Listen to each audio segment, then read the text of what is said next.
Uh-oh.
Okay, we'll start with this. It appears that Shannon Ryan will be returning to action before this year is out, December 13th, on what is a Matchroom show. She's still with Matchroom, and I wondered about that after she suffered her first professional loss to Emma Doolin. Did that herald the end of the relationship? And it didn't. She's going to be boxing on a small show at the York Hall in Bethel Green.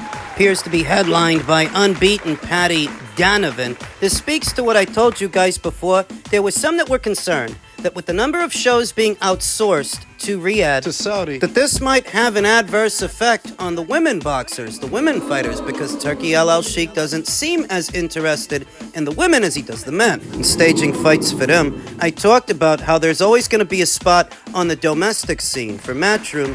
On the domestic side of things, you can still use all your female fighters, all your Valkyries, on what are your smaller shows. in many ways they need to, because women's fights and women fighters need to be built up over time, just like the men. It's not different. Shannon Ryan, 28 years old, sporting a professional record of 7 wins with 1 loss, no draws, no recorded knockouts, not yet. She can punch, and that loss, that lone defeat, I have my reservations about that loss. What happened within the fight? Rabbit punching? No sense crying over spilt milk now. Can't change the past. She's on the bounce, she's on the rebound, and she'll be returning in December against an opponent that has yet to be announced in a super flyweight contest for what is her 3rd ring appearance this year. Her first was back in February against Jasmina Sopotnetska. Her second was in June against Emma Doolin, the fight where she lost a split decision, and this will be her 3rd. What needs working on? Well, Shannon Ryan is very small, even as far as super flyweights go. In terms of super flyweights, she's on the smaller,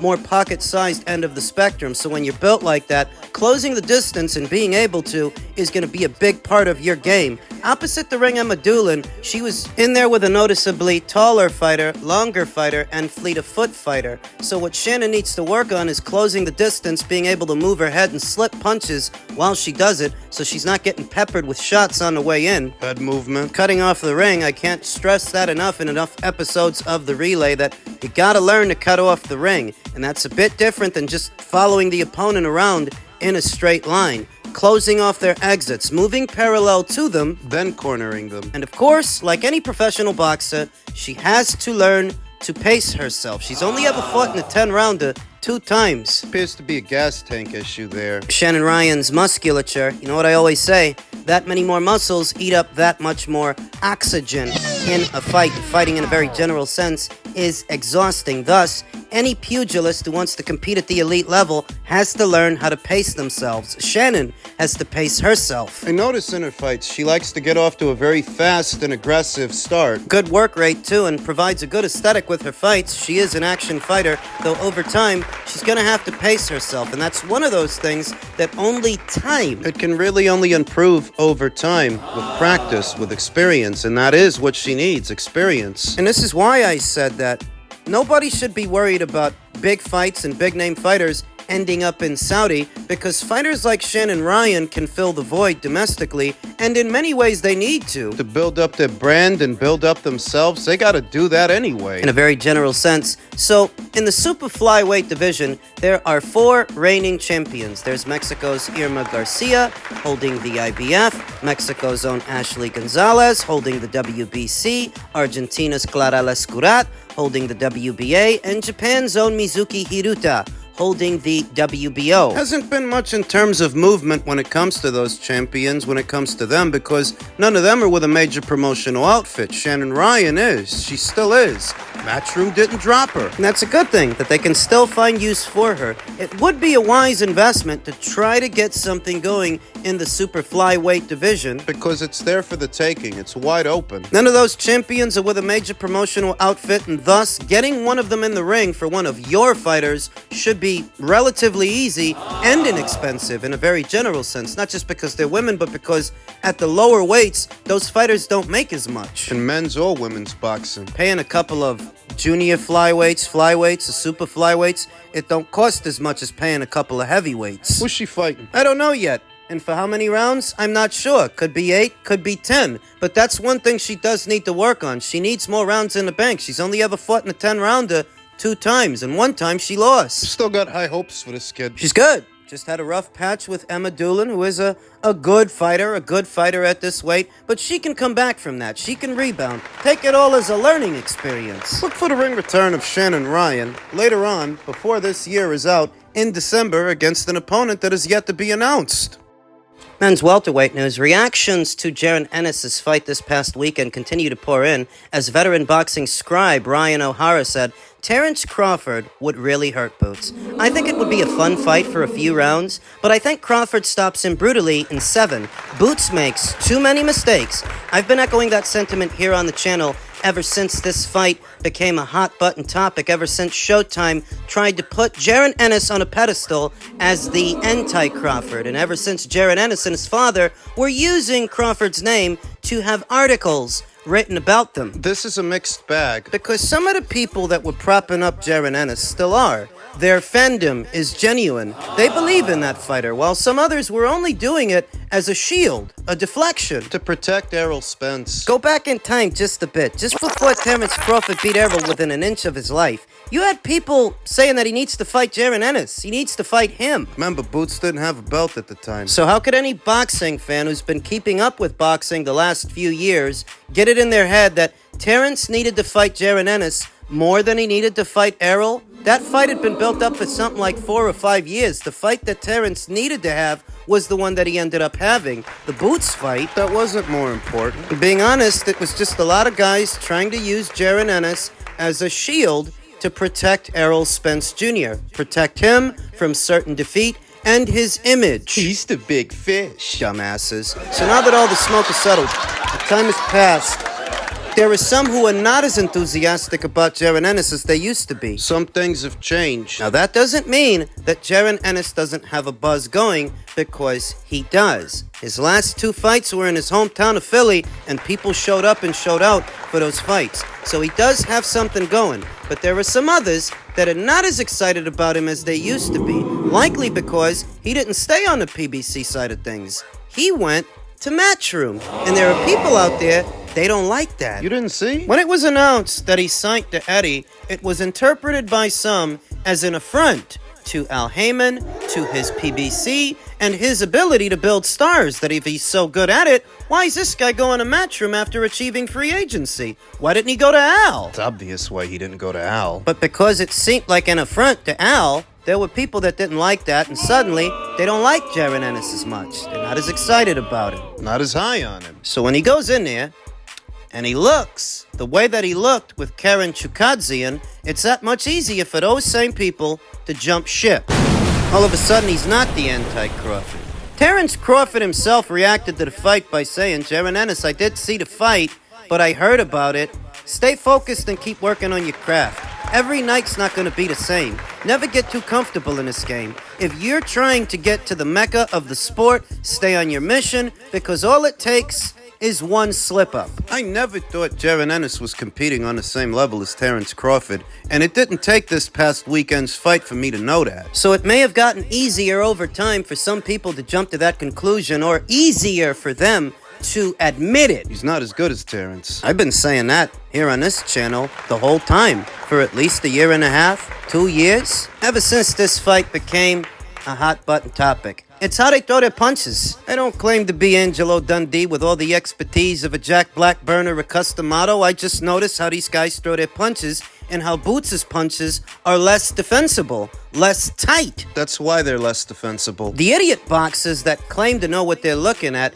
they think just because Boots' switch hits a bit, that he fights orthodox and he can fight southpaw a bit, that makes him a carbon copy of Terence Crawford with no oversight to how they throw their punches. The eye test. Your eye test is shit. You've got boxing glaucoma. You can't see nothing. Garbage. Jaron Ennis is not a bad fighter. I don't think he's a bad fighter. I just don't think he's as defensible as Terence Crawford. Those holes have always been there. The way he lets go of the backhand, he kind of curves it, loops it, whacks you with it. It's not a straight punch down the middle. Not always. If it were, he wouldn't get hit as much. He's not as good with his lead hand, his jab hand, whether he's fighting orthodox or southpaw. He's not as effective with it as Terence, which is also why he gets hit. There is a lot of flash there. Some pizzazz and razzmatazz that looks good on camera, but doesn't actually service anything. It's not a functional movement. That's just Jaron Ennis getting comfortable in the ring. He's feeling himself, so he loosens up. So many of the pseudo-sweet scientists look at stuff like that and think he's so skilled. He's just like Terence. I don't think he protects himself better than Terence. His guard isn't tight enough. There are holes in the guard, holes when he lets go of certain punches. You can forget about resume and experience. Terence has got him beat. They talk down Terence Crawford's resume so much, you'd think he never fought a good fighter. Besides Errol Spence, that's the new narrative, when in reality, he fought the number 1 and number 2 guys at 135 and beat them both. And they were both good fighters at the time.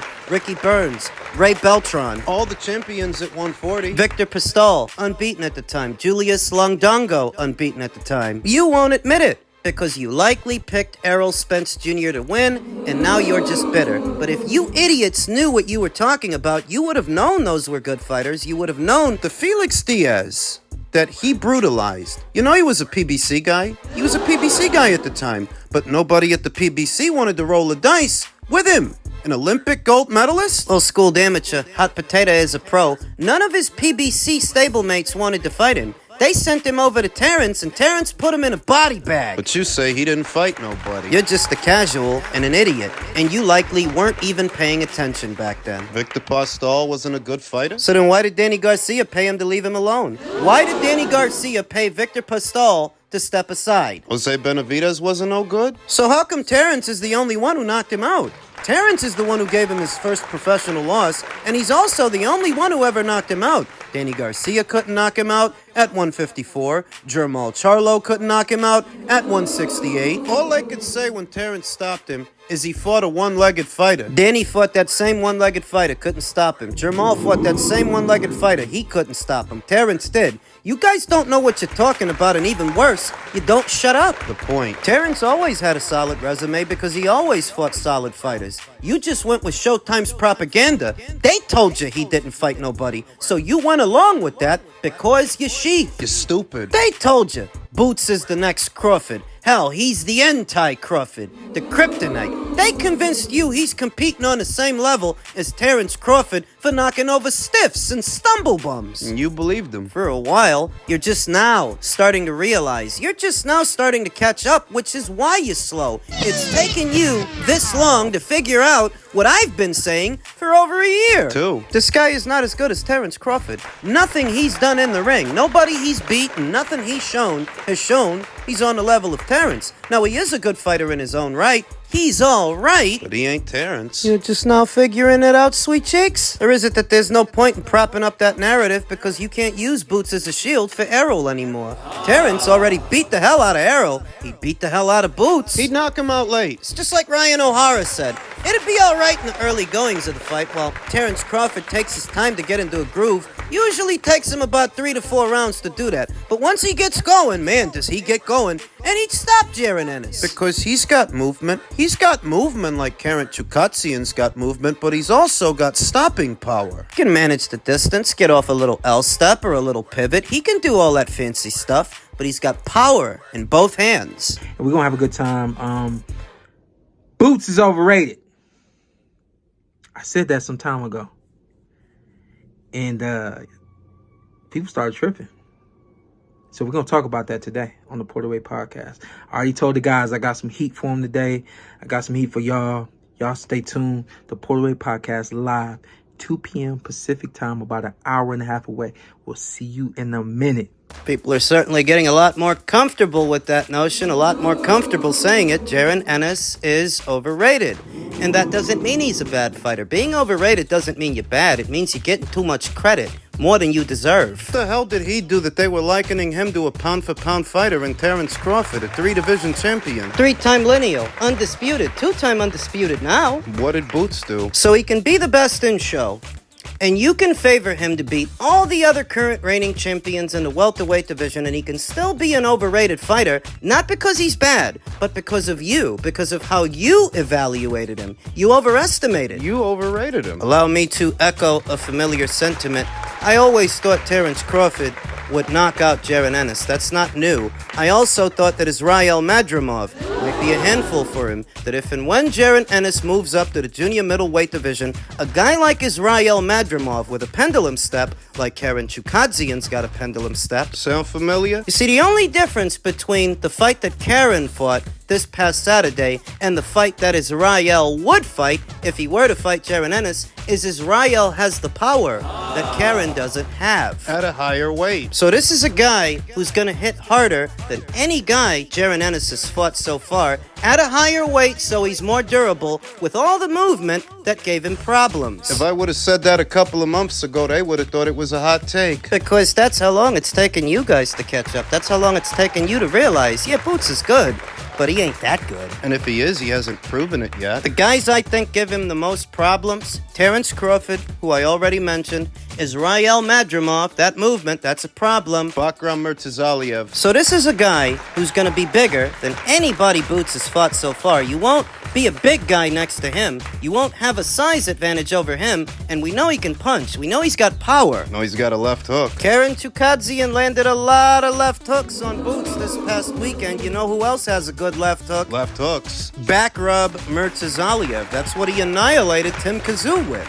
Left hook after left hook after left hook till they threw in the towel. Those 3 guys are all wrong for Jaron Ennis. Now, Virgil Ortiz, Tim Kazoo. Stylistically, Boots has the edge over them. Boxer punches have an edge over pressure fighters. That's Virgil Ortiz, that's Tim Kazoo, that's Jesus Ramos. Brian Mendoza. You could give Boots reasonable odds to beat those fighters, but the aforementioned 3 are all wrong for him. He's got a tough decision to make.